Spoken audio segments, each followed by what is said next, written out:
Record ना होता तो कोई भरोसा ना करता और रिकॉर्डिंग की ये ताकत दे दी मोबाइल फोन ने। मोबाइल एक ऐसी कमाल की चीज है कि कहीं कुछ होता है तो वीडियो रिकॉर्ड किया जा सकता है और वीडियो रिकॉर्डिंग के बाद कई बार ऐसी चीजें सामने आती जो बहुत सामान्य है, आम तौर पर हम देखते रहे हैं, आम तौर पर होता रहा है, लेकिन जब वीडियो बन जाता है, वायरल हो जाता है तो उसके बाद में सब लोगों को एक संदेश जाता है कि ये करोगे तो बदनाम हो जाओगे, ये करोगे तो मुसीबत में पड़ जाओगे, ये करोगे तो पुलिस की कार्रवाई हो सकती है। उदाहरण के लिए दो वीडियोस तो ताज़ा उदाहरण हैं ही, चाहे श्रीकांत त्यागी का वीडियो हो या नोएडा में एक महिला का जो ताज़ा वीडियो वायरल हुआ है गाली गलौज करते हुए वो हो। लेकिन इसके अलावा भी कई ऐसे मौके आए जब वीडियोस वायरल हुए और इनकी वजह से कई लोगों की बदतमीजियां पुलिस के सामने आई, लोगों के सामने आई। आज हम आपको कुछ ऐसी ही घटनाओं के बारे में बताएंगे और साथ ही साथ ये समझने की कोशिश करेंगे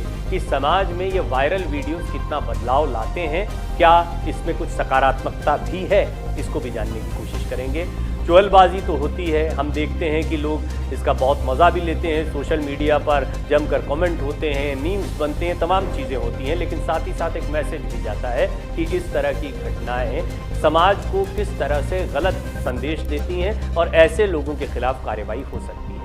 सबसे पहली घटना जो ताज़ा वीडियो है वो है नोएडा की गालीबाज महिला का वीडियो, जिसमें वो बाकायदा गार्ड के साथ धक्का मुक्की करती हुई दिखाई दे रही हैं और ये वीडियो जैसे ही वायरल हुआ हंगामा मच गया क्योंकि उन्होंने बिहारियों को लेकर अपशब्द भी कहे, इतनी भद्दी गालियां बकी कि ये गालियां सुनाई भी नहीं जा सकती। नोएडा में एक महिला ने गेट खोलने में देरी होने की वजह से इस तरीके की हरकत की। तो आप ये देख रहे हैं कि समाज में ये स्टेटस का जो, और ये आमतौर पर गार्ड अपना काम करते हैं, उनको जो नियम कायदे बताए गए हैं उनका अनुपालन करना उनकी जिम्मेदारी होती है। उनकी जिम्मेदारी होती है कि कोई भी व्यक्ति जो है सोसाइटी के नियमों का पालन करते हुए ही अंदर जाए, और ऐसा नहीं करने पर कई बार आप देखते हैं कि किस तरीके से उनके साथ में हुज्जत करते हुए लोग दिखाई देते हैं। कई घटनाएं तो अनसुनी रह जाती हैं, आपस में ही निपट लेते हैं, लेकिन कई घटनाएं जब वीडियो पर रिकॉर्ड हो जाती हैं तो फिर बहुत बड़ी हो जाती हैं और वो घटनाएं कई अन्य घटनाओं की भी याद दिला देती हैं। इस महिला ने गार्ड को भद्दी बहुत ही बेहुदा गालियां बकना शुरू किया। सोशल मीडिया पर महिला का वीडियो वायरल हो गया जिसमें महिला गार्ड पर भड़कती दिखी। वीडियो वायरल होने के बाद सोशल मीडिया पर महिला की आलोचना हो रही है और ये वीडियो जब मैं आपसे बात कर रहा हूँ तब भी आप देख पा रहे हैं, सुनवा सकते नहीं हैं क्योंकि इस वीडियो में इतनी भद्दी गालियाँ बकी गई हैं जो ये बताता है कि समाज में कई लोग अच्छी ऊंची सोसाइटीज़ में रह रहे हैं, बड़ी गाड़ियाँ चला रहे हैं, लेकिन मन में कैसा मैं, क्या बोलने चालने का तरीका है, कौन है ये लोग और गार्ड से किस तरीके से बात कर रहे हैं और समाज में कितना भेद है। हमारे यहाँ लेबर का रिस्पेक्ट करना, यानी कि कोई भी काम कोई करता है उसको बराबर की तवज्जो देना, इस चीज़ का नितांत अभाव रहता है और ये भारत की एक बड़ी कमी रही है क्योंकि हमारे यहाँ पर किसी काम को छोटा, किसी काम को बड़ा और बड़ी जल्दी स्टेटस सिंबल आ जाता है। ये स्टेटस की लड़ाई का बहुत बड़ा उदाहरण है अगला वीडियो, श्रीकांत त्यागी का मामला, नोएडा का ही मामला है। ये सज्जन भी काफ़ी प्रभावशाली अपने आप को बताते रहे, प्रभाव दिखाने के लिए उनके पास पैसा है, उनके पास दुकानें हैं और उनका पैतृक संपत्ति काफ़ी है, त्यागी हैं और त्यागियों की काफ़ी ज़मीन रही है, त्यागी समाज उनके साथ खड़ा दिखाई दे रहा है। ऐसी बहुत सारी चीज़ें होती हैं जो और ऐसा नहीं है कि समाज को कई जातियों के साथ बांटा जाए। हर जाति में अच्छे बुरे लोग होते हैं, अच्छाई बुराई की कोई जाति नहीं है।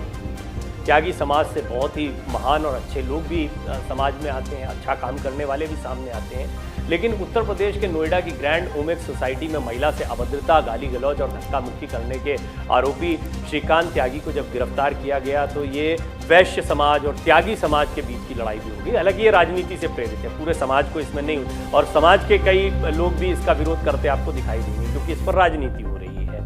ये मामला 5 अगस्त का है जब श्रीकांत त्यागी ने महिला के साथ गाली गलौज की थी और इसलिए भी गंभीर हो गया था मामला। वो भी भद्दी गाली बक रहे थे, एक महिला के साथ अभद्रता कर रहे थे। इसके लिए देश में कड़े कानून हैं। मैंने पहले भी आपको एक रिपोर्ट में बताया है कि महिलाओं से जब बात करते हैं तो हमारे देश में कई कड़े कानून हैं। इन बातों का ध्यान रखना चाहिए। आप चाहे जो हो, आप अगर इन बेसिक्स को याद नहीं रखते हैं, आप अगर कानून का पालन नहीं करते हैं, तो आप कितने भी बड़े क्यों ना हो, कितने भी पैसे वाले क्यों ना हो, कानून आप तक पहुंचेगा। नोएडा के थाना फेज 2 क्षेत्र के सेक्टर 93B स्थित ग्रैंड ओमेग सोसाइटी का यह पूरा मामला रहा और इस मामले में किस तरह श्रीकांत त्यागी पर कार्रवाई हुई, कैसे अब राजनीति हो रही है, ये सब आपके सामने है। लेकिन कुल मिलाकर इस मामले ने यह तो साबित कर दिया कि झूठा रसूख दिखाने के चक्कर में लोग किस हद तक जा सकते हैं।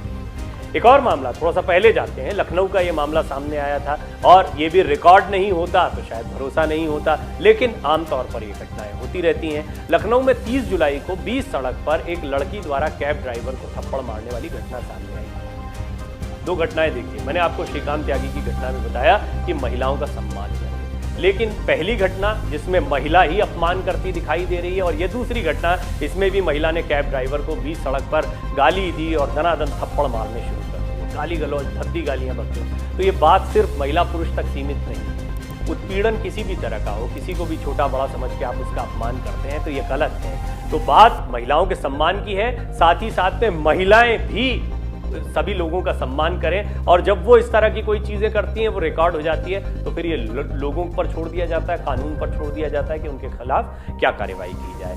और जिस घटना की अभी मैं बात कर रहा हूं, ये घटना नहरिया चौराहा ट्रैफिक सिग्नल की थी। घटना के दौरान 20 सड़क पर ही लड़की ने ड्राइवर को कई तमाचे जड़ दिए थे। जैसे ही इस घटना का वीडियो सामने आया, पुलिस की नजरें लड़की पर बन गई और फिर इस पर जो भी कार्रवाई हुई आगे की। 20 सड़क पर हुई इस घटना के बारे में ड्राइवर सादत अली सिद्दीकी ने बताया कि लड़की ने उसके फोन के भी टुकड़े टुकड़े कर दिए थे। इतना ही नहीं, उसने उसकी कैब के साइड मिरर को तोड़ दिया था। यानी आप देख सकते हैं किस तरह की हिंसक घटना ये रही। घटना के बाद हालांकि जैसा अब तक चला आ रहा है, लड़का ही जिम्मेदार ठहराया जाता है और यहाँ भी कुछ ऐसा ही हुआ था, लेकिन सोशल मीडिया पर इस घटना का एक वीडियो सामने आया जिसके बाद ट्विटर पर लड़की के खिलाफ एक्शन लिए जाने की मांग तेज हो गई। तो रिकॉर्ड नहीं होता तो क्या माना जाता कि लड़की थी। मामला सिर्फ इतने भर तक सीमित नहीं है कि महिला का अपमान हुआ या महिला ने बदतमीजी की। यह है कि कौन विक्टिम है और कौन आरोपी है या किसने गलत काम किया है, ये भी स्पष्ट होना चाहिए। और मोबाइल, जिसकी बात मैंने शुरुआत में की, ये वीडियोस वो ताकत देते हैं जो सच दूध का दूध पानी का पानी कर देते हैं। और सोशल मीडिया ने भी एक ताकत दी। बात इतने भर से नहीं है कि कोई वीडियो रिकॉर्ड हो गया, शायद वीडियो रिकॉर्ड करके किसी को दिखाएं पर्सनली या पुलिस को सबूत के तौर पर दिखाएं, तो वो उतना प्रभावशाली ना हो जितना सोशल मीडिया पर जब ये वायरल होता है तो प्रशासनिक व्यवस्था पर, कानून पर, सभी पर एक दबाव सा बनता है, समाज का दबाव बनता है कि देखिए क्या हो रहा है समाज में। और कई बार स्वतः संज्ञान लिया जाता है इस तरह की घटनाओं का। एक और मामला आपके सामने रखता हूं। दरोगा को बिना वर्दी गाली गलौज करना किस तरह से भारी पड़ा था, ये भी देखिए। कई बार रसूख का इस्तेमाल होता है, पुलिस वाले अपनी वर्दी का इस्तेमाल करते दिखाई देते। कम से कम इस घटना में उत्तर प्रदेश के कानपुर देहात जिले के देवीपुर चौकी की एक घटना है, वहां पर तो ऐसा देखने को मिला था।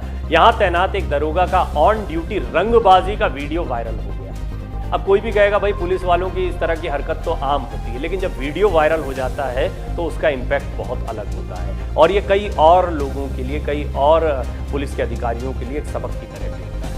उत्तर प्रदेश पुलिस को शर्मसार किया गया था, इसलिए पुलिस ने ही इस पर कड़ी कार्रवाई की। वैसे तो यूपी पुलिस के लिए ये कोई नई बात नहीं थी, या पुलिस के लिहाज से भी देखा जाए तो कोई नया वाकया नहीं था। कई बार इस तरह की बातें सामने आती हैं कि वर्दी और कानून को ताक पर रखकर कोई ना कोई गलत काम करते हुए पुलिस को कई लोग पुलिस के बारे में शिकायत करते हैं। कानपुर देहात के बदजुबान दरोगा ने हदें पार कर दी थी। मामला 20 अगस्त का है, जहां पर भोगनीपुर कोतवाली क्षेत्र के देवीपुर चौकी प्रभारी भूपेंद्र सिंह शायद रंगबाजी में भूल गए कि वो ऑन ड्यूटी हैं। वर्दी पहनना भी उन्होंने उचित नहीं समझा। दरोगा भूपेंद्र सिंह एक निर्माण को रुकवाने पहुंचे थे और दरोगा पहले तो मर्यादा भूले, इसके बाद अमर्यादित शब्दों का प्रयोग करते हुए निर्माण कर रहे लोगों से गाली गलौज की। यही नहीं, डंडा निकालकर मारपीट पर आमादा हो गए। वैसे भी क्षेत्र में दरोगा भूपेंद्र सिंह का दबदबा, दहशत इस कदर कायम थी कि लोग उनकी हर बात को कानून मानते थे। और इस तरीके से एक घटना ये भी सामने आती है कि प्रभावशाली लोग भी कई बार अपने पद का, अपनी ताकत का, अपने अधिकारों का गलत इस्तेमाल करते दिखाई देते हैं। और यहाँ इस मामले से हमें सीख लेनी चाहिए कि आप चाहे जो हो, अल्टीमेटली हम सबकी रिस्पॉन्सिबिलिटी अपने समाज, अपनी सोसाइटी के प्रति। हम एक देश के नागरिक हैं, हमें अलग अलग अपनी योग्यता के आधार पर अलग अलग काम मिले, हमें उनका सम्मान करना चाहिए, हमें उनका दुरुपयोग नहीं करना चाहिए उस पद का। एक और ऐसा मामला था जहां पर जोमेटो डिलीवरी बॉय ने लड़की की नाक पर मुक्का मार दिया था। तो बड़े छोटे की बात नहीं है, गुस्से में भी इस तरह की घटनाएं होती हैं और इस तरह की घटनाएं कितनी गंभीर हो सकती हैं, क्योंकि ये जिस घटना का मैं जिक्र कर रहा हूँ जोमेटो डिलीवरी बॉय की, ये घटना इतनी गंभीर थी कि इसके बाद काफ़ी डर बैठ गया लोगों में। 10 मार्च को सोशल मीडिया पर शेयर किए गए एक वीडियो में बेंगलुरु की ब्यूटी इन्फ्लुएंसर हितेशा चंद्राणी ने जोमेटो डिलीवरी बॉय पर फिजिकली अब्यूज करने का, यानी मारपीट करने के आरोप लगाए थे। शेयर किए गए वीडियो में देखा जा सकता है कि हितेशा लगातार रो रही हैं और उनकी नाक से खून बह रहा है। वीडियो शेयर करके हितेशा ने अपने साथ हुई पूरी घटना के बारे में बताया। वीडियो में उन्होंने बताया कि कैसे जोमेटो के डिलीवरी बॉय ने उन पर हमला किया और उन्हें चोट पहुंचाई। हितेशा ने ये वीडियो अपने इंस्टाग्राम अकाउंट पर अपलोड किया था। इंस्टाग्राम पर उनके काफ़ी फॉलोअर्स हैं। उनके इस वीडियो को लाखों लोगों ने देखा। पीड़िता हितेशा चंद्राणी के मुताबिक ये पूरी घटना एक फूड ऑर्डर को लेकर हुई थी। उन्होंने बताया कि उनका फूड ऑर्डर देरी से पहुंचा था, इसीलिए कस्टमर सपोर्ट को फ़ोन लगाया, उनसे कहा कि या तो पैसे वापस करें या ऑर्डर को पूरी तरह से कैंसिल कर दें। ये जानकारी उन्होंने डिलीवरी बॉय को दी। हितेशा ने बताया कि डिलीवरी बॉय को जब उन्होंने कहा ऑर्डर को कैंसिल करना है या कॉम्प्लीमेंट्री करना है, इसके लिए वो कंफर्मेशन का इंतजार कर रही है। ऐसे में डिलीवरी बॉय ने उन पर चिल्लाना शुरू कर दिया और ऑर्डर वापस ले जाने से इनकार कर दिया। उन्होंने दरवाज़ा बंद करने की कोशिश की तो डिलीवरी बॉय जबरन घर में घुसा और उनके मुंह पर मुक्का मार दिया। कम से कम उन्होंने घटना को इस तरह से बताया। बहरहाल ये महिला सुरक्षा का भी मुद्दा है। जैसे हमने इस रिपोर्ट की शुरुआत की थी, अब ये समझने जैसी बात है कि मोबाइल हमारे पास एक अस्त्र की तरह है। सबसे पहले तो हम अपनी जिम्मेदारियों को समझें और दूसरा, कभी भी कोई अपनी ताकत का गलत इस्तेमाल कर रहा है, कोई अपने रसूख का इस्तेमाल गलत कर रहा है, अपने पैसे का गलत इस्तेमाल कर रहा है, अपने ओहदे का गलत इस्तेमाल कर रहा है, तो इसको रिकॉर्ड करने के बाद में जब हम अथॉरिटीज़ तक पहुंचाते हैं या सोशल मीडिया के ज़रिए सामने रखते हैं तो इसका बड़ा इम्पैक्ट देखने को मिलता है। सोशल मीडिया के इस युग में, मोबाइल क्रांति के इस युग में ये एक बड़ा हथियार है और समाज में एक परिवर्तन तो देखने को मिलता है, इसका एक डर भी है।